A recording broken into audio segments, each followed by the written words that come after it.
Kita beralih ke informasi lainnya, penyelidikan atas penyebab pasti jatuhnya lift di gedung Nestle, Komplek Perkantoran Arkadia, Jakarta masih berlangsung. Sementara pihak perusahaan fokuskan pada penanganan psikologis karyawannya yang sempat trauma.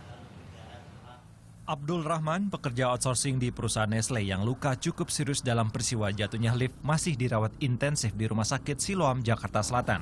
Kondisinya mulai membaik. Jika kondisinya sudah stabil, polisi akan meminta keterangan sebagai pemeriksaan penyebab pasti dari kejadian ini. Yang jelas, hari ini kita melakukan beberapa pemeriksaan terhadap saksi. Beberapa saksi dan yang diperiksa dalam kasus ini? Ada kurang lebih 4 dan ada juga yang sudah diinterogasi. Korban belum. Mungkin belum ini. Sementara itu Jumat siang, pihak Nestle Indonesia berikan keterangan. Selain bergantung proses penyelidikan, perusahaan juga akan fokus pada penanganan kondisi psikologis karyawan yang sempat trauma. Pihak perusahaan juga menyiapkan grief counseling untuk para karyawan kami yang membutuhkan. Di luar dari itu, pada saat ini kami juga terus melakukan koordinasi dengan berbagai pihak yang terkait. Sudah ada dari pihak kepolisian dan Disnaker dan beberapa pihak lain yang berwenang untuk memastikan bahwa investigasi ini dijalankan dengan menyeluruh. Lift di Wisma Nestle Menara Hijau Arkadia meluncur jatuh dari lantai 7 hingga lantai 3 Kamis siang. Tali selingnya putus diduga jadi sebab peristiwa ini. Praktisi keselamatan dan kesehatan kerja menilai ada sejumlah kesalahan teknis dalam perawatan lift. Itu kegagalan alat, ya. Kegagalan alat ya seperti tadi ya, mungkin kurangnya perawatan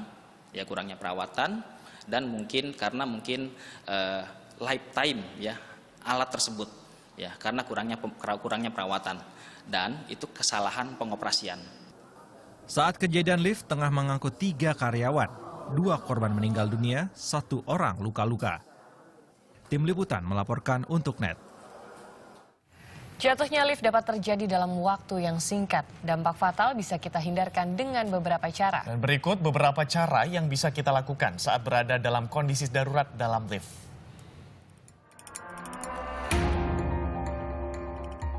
Peristiwa kecelakaan dalam lift di Gedung Arkadia, Jakarta Selatan Kamis lalu timbulkan kecemasan pada pengguna lift. Namun, ada sejumlah cara yang bisa dilakukan ketika menghadapi kondisi darurat, seperti lift terkunci, mati, atau jatuh. Agar musibah serupa tak terjadi, pengelola gedung dan pengguna lift wajib memahami panduan keselamatan utama dalam lift. Mungkin saran saya mungkin terutama untuk para pengelola gedung ya, itu diberikan dulu tanda ya, petunjuk penggunaan ya, petunjuk keselamatan di pintu lift, dan untuk para pengguna ya, terutama dalam hal ini para pekerja ya, itu diusahakan ketika di dalam lift usahakan tenang ya, jangan banyak bergerak.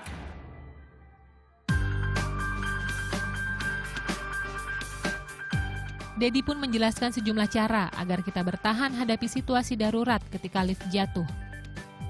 Hal yang pertama kita lakukan adalah ya, apa yang kita pegang, benda yang kita pegang kita letakkan di bawah jika benda itu bisa untuk dijadikan pijakan ya, agar kita ya terhindar dari hentakan langsung ketika lift itu jatuh langsung ke tanah.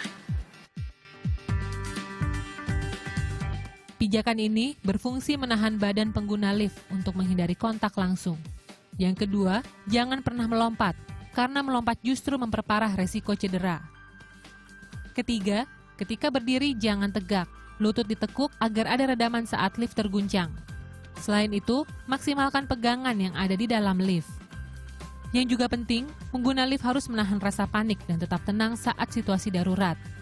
Jangan lupa, selalu tekan tombol darurat agar lift segera terbuka. Bertin Akbarisa, Reza Hardiansyah melaporkan untuk NET.